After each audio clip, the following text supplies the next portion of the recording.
బేతాళ కథలు. రత్న నిపుణుడు.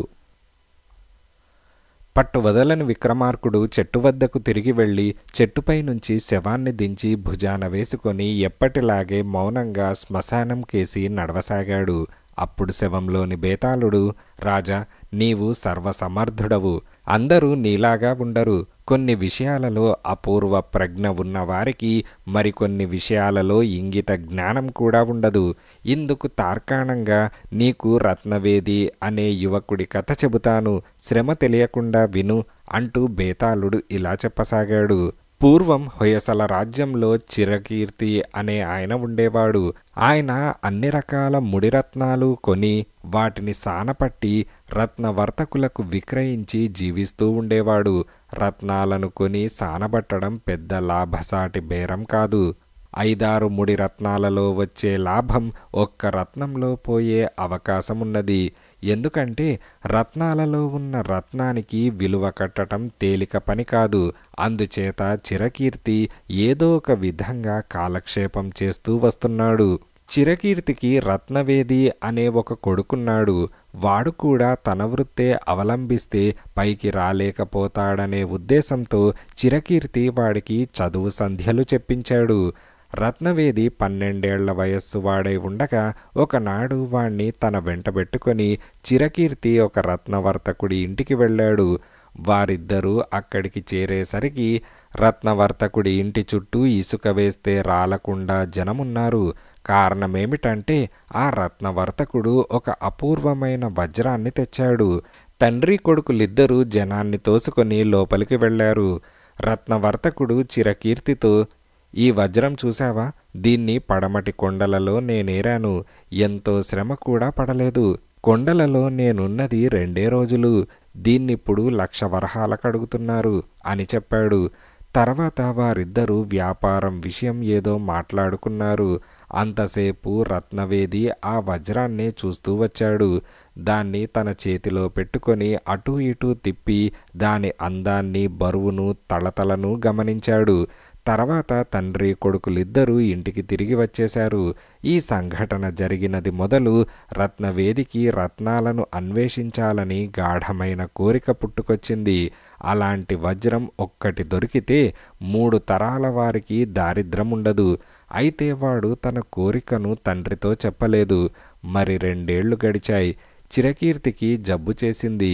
ఆయన కూడబెట్టింది కాస్త మందులకు మాకులకు ఖర్చయిపోయింది. కానీ ఆయన వ్యాధి నయం కాలేదు. తండ్రి చనిపోగానే రత్నవేది తనను తల్లిని పోషించవలసిన వాడయ్యాడు. ఏం చేస్తావురా నాయనా అని తల్లి అడిగితే, అమ్మ, నేను కూడా రత్నాలు సానబట్టడం నేర్చుకుంటాను. మనిద్దరము నా సంపాదనతో బతకలేకపోము అని అన్నాడు. తల్లి అందుకు సరేనన్నది. రత్నవేది ఒక గురువు వద్ద రత్నాలు సానబట్టడం నేర్చుకుంటూ పని చేయటానికి కుదిరాడు. త్వరలోనే వాడికి రత్నాలుండే రాళ్ల యొక్క స్వభావాలు బాగా తెలిసిపోయాయి. మరి 2 ఏళ్లు గడిచాక వాడు తన గురువుతో, నేను మా మేనమామింటికి వెళ్ళి 2 వారాలలో తిరిగి వస్తాను అని చెప్పి సెలవు పుచ్చుకున్నాడు. తల్లితో కూడా ఆ మాటే చెప్పి వాడు తన మేనమామగారింటికి బయలుదేరాడు. వారుండే ఊరు పడమటి కొండలకు దిగువనే. అక్కడికి చేరిన మర్నాడు ఉదయమే ఒక సంచిలో తన శానము సుత్తే వేసుకొని చద్ది అన్నం మూటగట్టుకొని కొండల మీద రత్నాలు వెతుక్కొని వస్తాను అని మేనమామతో చెప్పి బయలుదేరాడు. పిచ్చి వెధవ, 16 ఏళ్లు నిండలేదు, వీడు రత్నాలు వెతకడమేమిటి అని మేనమామ నవ్వుకున్నాడు. రత్నవేది విసుగు విరామము లేకుండా ఆ రోజల్లా కొండల మీద తిరిగి తనకు రత్నాలుంటాయని తోచిన రాళ్లన్నిటినీ కొట్టి సంచిలో వేసుకున్నాడు. రోజల్లా సేకరించిన రాళ్ళు సంచి సగానికి కూడా రాలేదు. అందుచేత వాడు తను తెచ్చుకున్న అన్నంలో సగమే తిని ఆ రాత్రి కొండల మీదే పడుకున్నాడు. మర్నాడు సాయంకాలానికి సంచి నిండింది. ఆ రాత్రే వాడు మేనమామల ఇంటికి వచ్చాడు. వాడు తెచ్చిన రాళ్లన్నీ చూసి, ఇందులో ఏమైనా రత్నాలుంటాయట్రా అని మేనమామ అడిగాడు.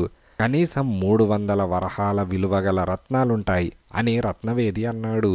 వాడి మేనమామ ఉన్ని కంబళ్ళు నేయించి ఏడాది పొడుగునా వాటిని అమ్మినా 300 వరహాల లాభముండేది కాదు.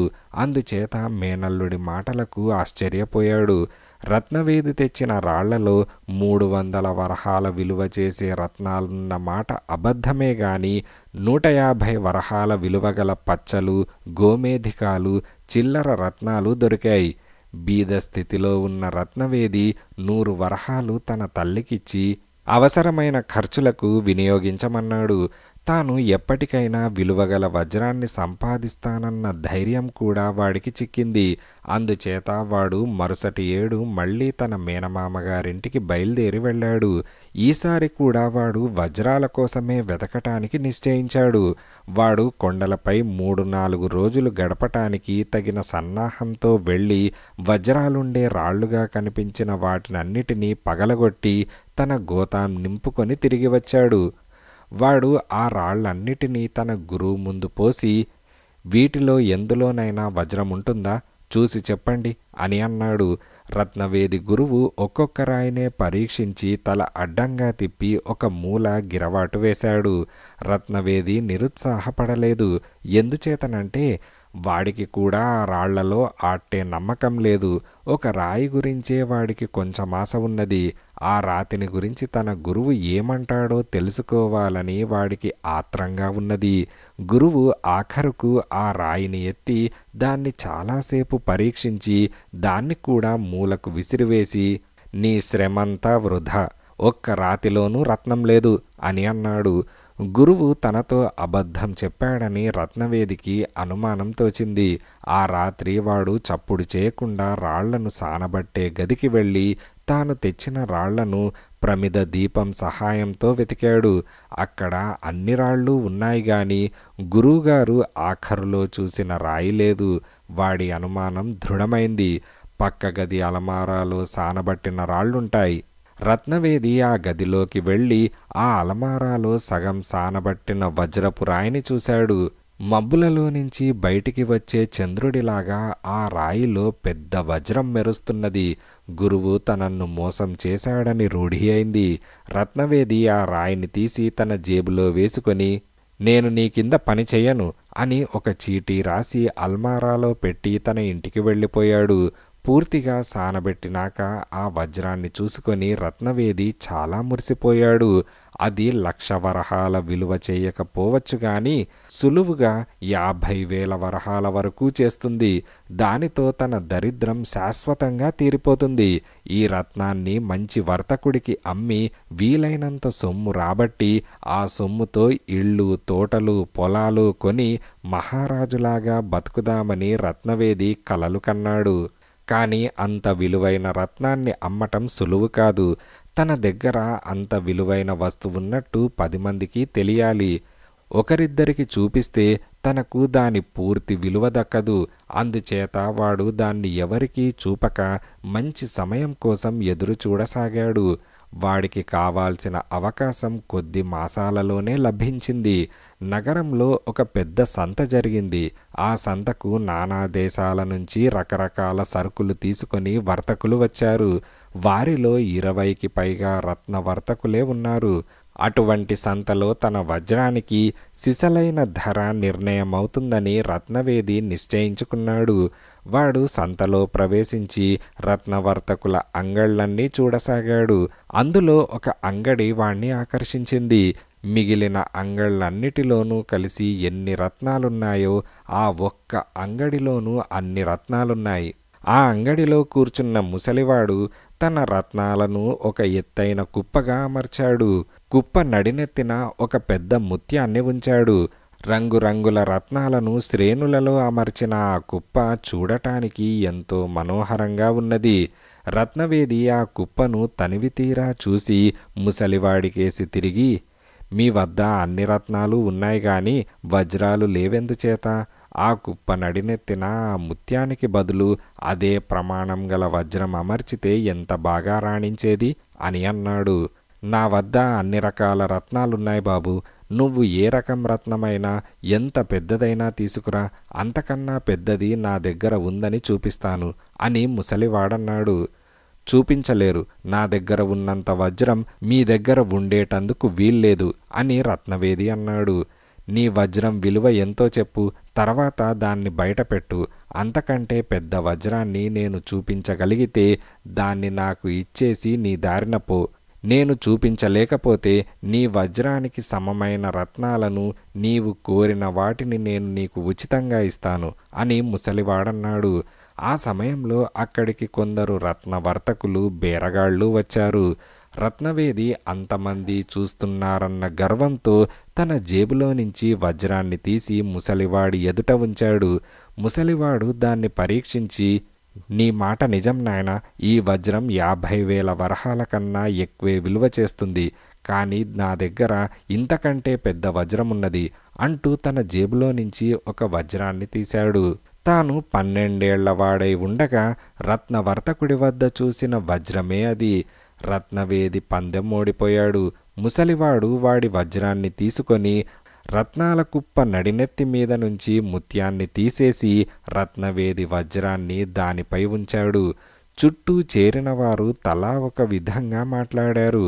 చిన్నవాణ్ణి చేసి ముసలివాడు మోసం చేశాడని కొందరన్నారు. పిచ్చివాడు, దాన్ని ఎవరికి అమ్మినా 50,000 వరహాలు వచ్చేవి అని మరికొందరన్నారు. కానీ రత్నవేది ఈ మాటలేవి చెవిన పట్టించుకోకుండా తల వంచుకొని తన దారిన తాను వెళ్ళిపోయాడు. బేతాళుడు ఈ కథ చెప్పి, రాజా, రత్నవేది నిష్కారణంగా తన వజ్రాన్ని ఎందుకు పోగొట్టుకున్నాడు? అతను ముసలివాడితో పందెం వేయటానికి కారణమేమిటి? పందెంలో గెలిచి ముసలివాడి వద్ద 50,000 వరహాల విలువగల రత్నాలను ఉట్టుడియంగా సంపాదించాలనా, లేక అమాయకత్వం చేతనా?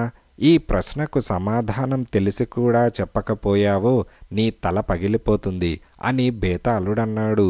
దానికి విక్రమార్కుడు, రత్నవేది అమాయకుడు కాడు, దురాశాపరుడు కాడు. తన వజ్రానికి నికరమైన విలువ ఏమిటో 10 మందిలో నిర్ణయం కావటము, 10 మందికి తెలియటము మాత్రమే వాడికి కావాల్సింది. పందెం ఓడినా వాడి కోరిక నెరవేరింది. వజ్రం పోయినందువల్ల వాడికి కలిగిన నష్టం మాట. కొండలలో ఇంకా వజ్రాలున్నాయి. వాటిని వెతకటం తనకు చేతనవునని వాడెరుగును. అందుచేత ఆ వజ్రం పోయినందుకు వాడు అంతగా విచారించలేదు అని విక్రమార్కుడు సమాధానమిచ్చాడు. రాజుకు ఈ విధంగా మౌనభంగం కలగగానే బేతాళుడు శవంతో సహా మాయమై తిరిగి చెట్టెక్కాడు.